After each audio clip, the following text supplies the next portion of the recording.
Hey there, welcome to another episode of 5 Minute Astrology. In this session, I'm going to look at oppositions in your birth chart and that feeling of being pulled. Now, this is number 15. If you're new to astrology, like completely brand new, then take a quick look at my Getting Started playlist and it will catch you up to speed. Mostly, you need to know what are aspects, and that is covered in episode 6. Each of those little episodes is less than 5 minutes, and there's 10 of them, and they will get you on the road. Assuming that you know how to find your birth chart, you might also find it helpful to have the quick map. First thing we need to do is take a look at your birth chart. So hopefully you've got your birth chart in front of you. This is my test one, and we're going to be looking at oppositions. Now, if you have a look down here, it says opposition is 180-degree angle. And of course, if we split a circle into 180 degrees, you're going to get two halves. And that's what we're seeing here. In this particular chart, we've got two oppositions. The one we're going to focus on today is the one between Venus and the moon. You can see the planets from their symbols, and it also tells you the first three letters of the sign they're in. So we know that the moon here is in the sign of Capricorn. We can also see that the moon is in the second house. We can also see that Venus is in the sign of Cancer, and she's in the 8th house.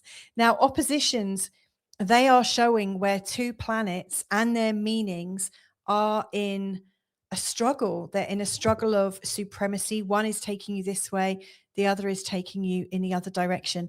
And I guess the difficulty is which planet is stronger, which is winning, which is the one that you favor, and which is the one that you get troubles with. Now, they work hand in hand.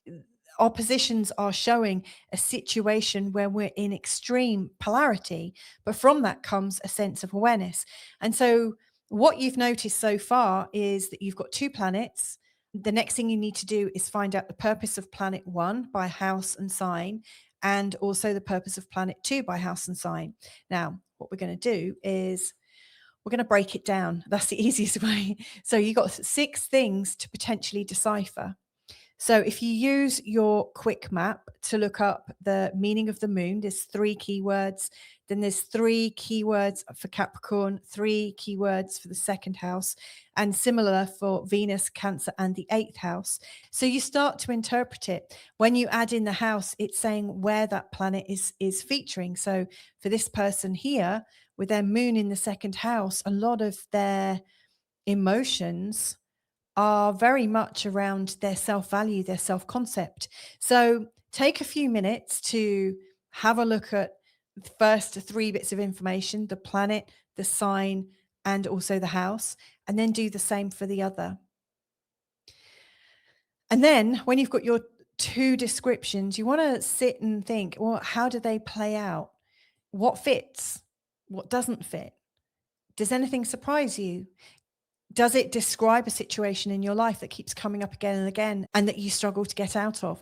Often oppositions feel like there's nothing you can do about it. Now, of course, oppositions can show up in other ways. And if you don't have 2 planets in opposition to each other, why not just pick a house that you'd like to interpret and see what sits in the opposite side?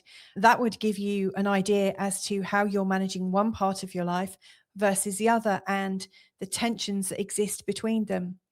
Life is full of paradoxes. It's full of polarity. And actually, I think the study of astrology really helps us appreciate where we get caught in things and feel pulled.